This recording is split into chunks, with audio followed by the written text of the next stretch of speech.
Hello दोस्तों, कैसे हैं आप सब। तो लास्ट वीडियो के अंदर हमने प्रोबेबिलिटी यानी प्रायिकता के एक्सरसाइज 14.1 के बेटा बेसिक टर्म्स को डिस्कस किया था। ये सारी बातें मैंने आप लोगों को पिछली वीडियो में बता दी हैं, समझा दी हैं।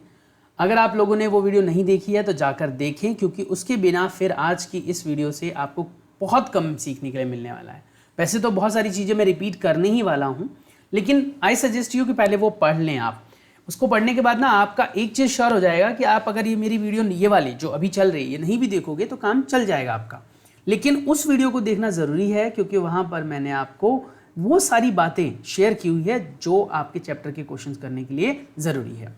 चलिए तो चलते हैं एग्जाम्पल की तरफ और जानते हैं कि कैसे एग्जाम्पल्स यानी उदाहरण हमसे पूछे गए हैं। उदाहरण नंबर 1 से शुरुआत करेंगे। पहले सभी उदाहरण को कंप्लीट करेंगे इस एक्सरसाइज की, और फिर ईच एंड एवरी क्वेश्चन को भी हम कंप्लीट करने की कोशिश करेंगे। चलिए चलते हैं, सॉल्व करते हैं। उदाहरण नंबर 1, जिसमें आप साफ देख सकते हैं लिखा हुआ है एक चित्र एक चित्त, ऑब्वियस सी बात है। एक चित्त प्राप्त करने के लिए, चित्त और पट क्या होता है, जिसे आप हेड और टेल कहते हैं ना बेटा, उसे हम कहते हैं चित्त और पट। ठीक है, तो एक चित्त प्राप्त करने के लिए यहाँ पर मैं बेटा सॉल्यूशन लिख रहा हूँ। ठीक है, एक चित्त को प्राप्त करने के लिए प्रायिकता ज्ञात कीजिए जब एक सिक्के को 2 बार उछाला जाए, 1 बार उछाला जाए, 3 बार उछाला जाए। मैंने अपनी तरफ से जोड़ा है। 1 बार उछाला गया है तब क्या होगा, ठीक है, 2 बार उछाला गया है तब क्या होगा, ठीक है, और 3 बार उछाला गया है तब क्या होगा। ठीक है, आ रहा है समझ में। अब इसमें मैं क्वेश्चन को थोड़ा सा चेंज कर देता हूं। उदाहरण का मतलब ये नहीं होता कि कॉपी पेस्ट यही करना है। तो हम एक चित्त की बात कर रहे हैं। चित्त क्या होता है बताओ, चित्त और पट पढ़ा ना हमने, हेड और टेल।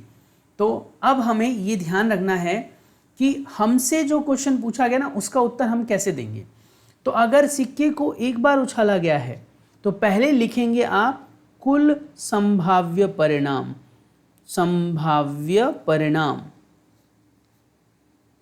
परिणाम। ठीक है, अब ये याद होना चाहिए कि पहले सिक्के में क्या था। 1 बार उछालने पर हमारे पास संभाव्य परिणाम 2 आते हैं, 2 बार उछालने पर 4, और 3 बार उछालने पर बच्चों 8, यानी 2 से मल्टीप्लाई होता जा रहा है।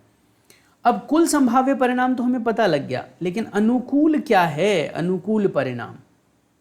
ठीक है, अनुकूल परिणाम मतलब जो हमें चाहिए बच्चों, अनुकूल परिणाम हमें क्या चाहिए, हमें चाहिए किसी भी तरीके से इनके यानी 1, 2 और 3 बार उछाले गए केस के अंदर एक चित्त आने की प्रायिकता है ना।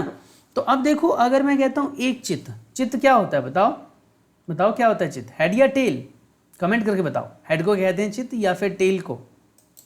उम्मीद है कि आप लोगों ने इसका उत्तर जरूर दिया होगा। तो चित्त का मतलब होता है बच्चों हेड, लिख लेना। अगर नहीं पता है आपको, पता है तो बहुत अच्छी बात है।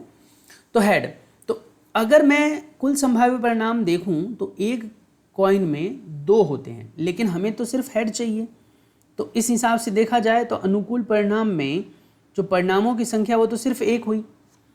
अगर मैं कहूँ 4 परिणाम आते हैं संभाव्य परिणाम 2 बार उछालने पर, तो उसमें मुझे चाहिए सिर्फ और सिर्फ एक हेड।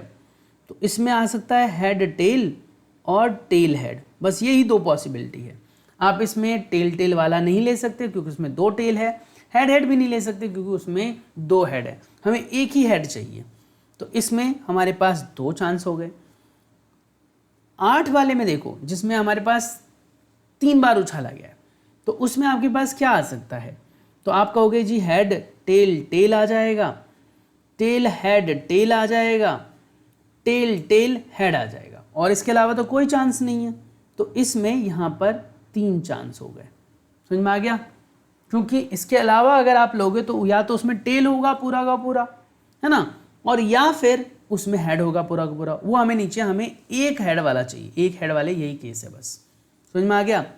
अब अगर मैं प्रायिकता निकालता हूं एक बार में हेड की यानी कि चित्त के प्राप्त होने की, एक बार में, लेकिन ये याद रखना। तो उसमें मैं लिखूंगा बेटा 1/2, क्योंकि 1 उसका अनुकूल परिणाम है। हमें जो चाहिए वो 1 है। समझ में आ रहा है, हमें जो चाहिए। तो 1 अनुकूल परिणाम है और कुल संभाव्य परिणाम 2 है। इसमें 2 अनुकूल परिणाम हैं, कुल संभाव्य परिणाम 4 है।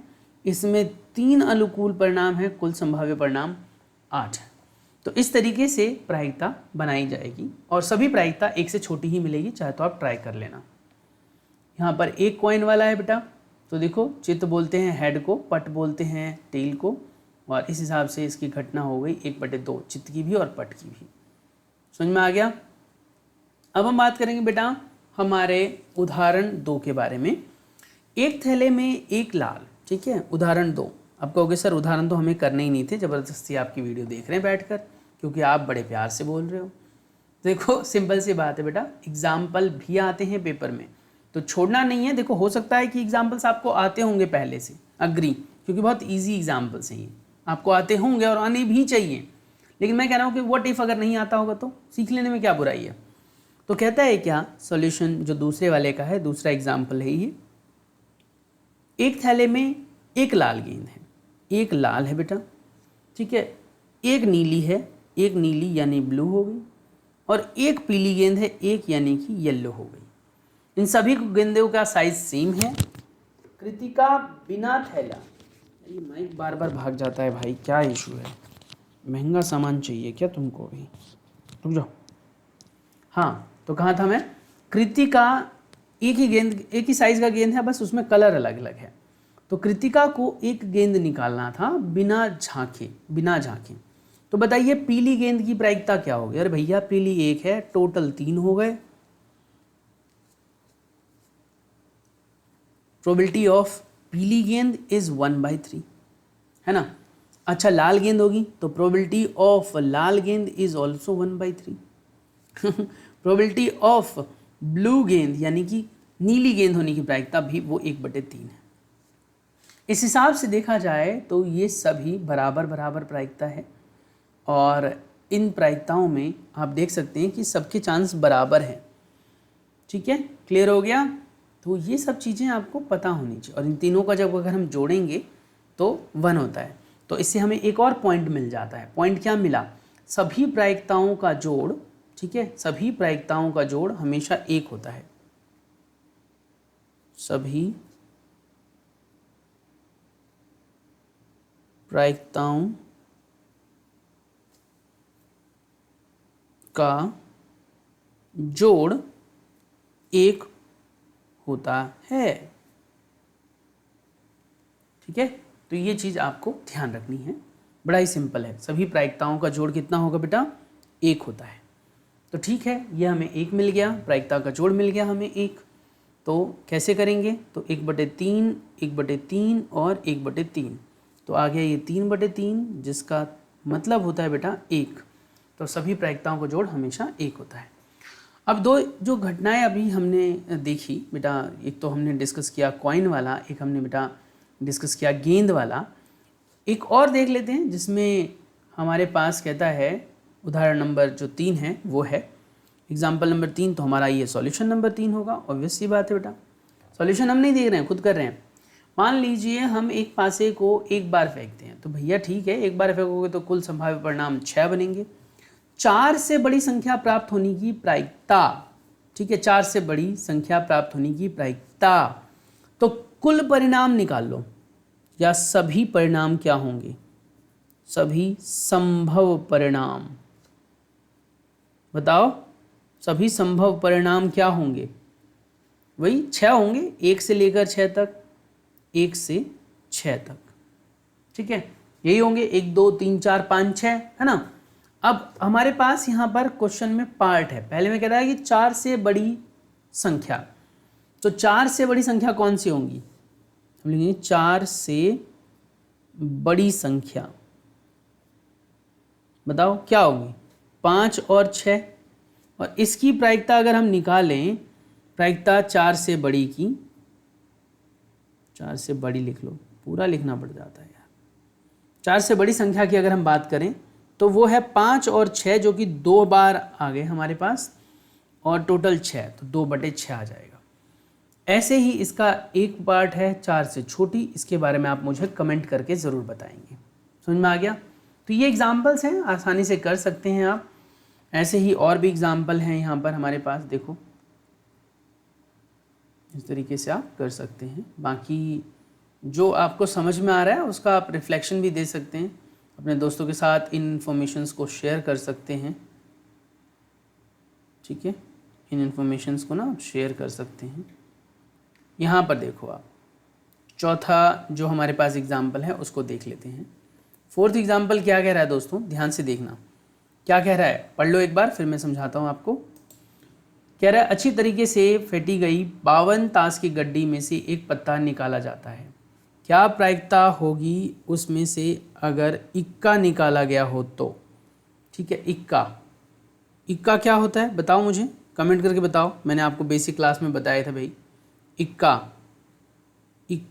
हो तो इक्के कितने होते हैं, कुल इक्के कितने होते हैं, 4 इक्के होते हैं और कुल 52 ताश के पत्ते होते हैं।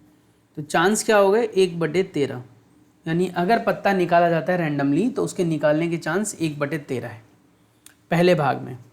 दूसरे भाग में क्या कहता है, कहता है कि एक इक्का नहीं होगा। अरे भाई होगा प्लस नहीं होगा। ठीक है, इनका योग क्या पढ़ा था हमने, इनका योग हमेशा 1 होता है, होगा या नहीं होगा में। अब मुझे नहीं होगा निकालना है, होगा मुझे पता है 1/13, तो होगा की जगह मैं 1/13 लिख दूंगा, प्लस में नहीं होगा। ठीक है, क्लियर हो गया। इसको हालांकि शॉर्ट में भी लिखा जा सकता है पर फिलहाल यही लिखो, नहीं होगा। तो इसमें अब 1 है तो 1 में से माइनस कर देंगे तो नहीं होने की निकल जाएगी, तो नहीं होगा वो हो जाएगा बेटा 1 में से 1/13 को हम घटा देंगे तो ये हो जाएगा आपका 12/13। यानी कि अगर 13 नंबर में से आपको एक नंबर उठाने के लिए कहा जाए तो कोई चांस एक बार ही है जो आपके हाथ में वो पत्ता आएगा, समझ में आ रहा है, और अदरवाइज़ नहीं आएगा फिर आपके हाथ में। तो यही कह रहा है कि इस तरीके से आप निकाल सकते हैं 1/13, और नहीं है तो 12/13। मैंने घटा कर निकाला है, उन्होंने सीधे तौर पर निकाला है। नेक्स्ट कह रहा है एग्जाम्पल नंबर 5, इसका सॉल्यूशन हम करेंगे। अब हम क्या कह रहा है, 2 खिलाड़ी संगीता और रेशमा टेनिस का मैच खेलती हैं और संगीता की जीतने की चांस 0.62 है। संगीता के प्रोबेबिलिटी ऑफ संगीता, ठीक है, जो संगीता है उसके चांसेस क्या हैं भाई विनिंग के 0.62। तो बताओ रेशमा के कितने हैं, तो प्रोबेबिलिटी ऑफ रेशमा दीदी, रेखा लिख दूं क्या, मैं तो रेशमा की कर दी मैंने, ऐसे रेशमा की जगह रेखा कर दिया, ऐसे ही कर दिया मैंने, रेखा कर दिया अपनी तरफ से। तो ये हमें पता नहीं, तो हमने पढ़ा है ना होना प्लस ना होना 1 होता है, तो हमें रेखा का निकालना है। तो रेखा की जो प्रायिकता होगी वो हो जाएगी 1 में से 0.62, यानी कि लगभग आप समझ जाओ तो 0.38 चांस है, कम चांस है, इसके मुकाबले कम चांस है उसकी। ऐसे ही कह रहा है क्या कि अगला है एग्जाम्पल अगला क्या कह रहा है, छठा, देखो ध्यान से। सविता और हमीदा 2 मित्र हैं, सविता और हमीदा 2 मित्र हैं, इनकी प्रायिकता दोनों की जन्मदिन की भिन्न हो। तो देखो जन्मदिन भिन्न हो, टोटल साल में दिन कितने होते हैं 365 दिन होते हैं। ठीक है, अगर भिन्न दिन होंगे तो 364 दिन भिन्न होंगे, है ना, 364 दिन ही भिन्न होंगे, कितने में से, 1 में से, 1 साल में से, तो 364/365। अब कहोगे सर क्या मतलब है, मैं कह रहा हूँ कि आप 26 जनवरी को पैदा हुए और मेरा 26 जनवरी को पैदा नहीं होना होगा, क्योंकि भिन्न बोल रहे हैं हम, तो 26 जनवरी को पैदा नहीं होगा उसका दोस्त, किसी और दिन हुआ होगा, तो इसीलिए वो चीज़ काउंट होगी। That's it. इसी तरीके से आप माइनस करके दूसरा पार्ट भी निकाल सकते हैं। बाकी एग्जाम्पल्स आप खुद से ट्राई करके रखना, नहीं आते तो मुझे कमेंट करके बताना। अगली वीडियो में हम बेटा एक्सरसाइज के क्वेश्चंस को कवर करेंगे। चलिए मिलते हैं नेक्स्ट वीडियो में, stay tuned, take care, bye bye.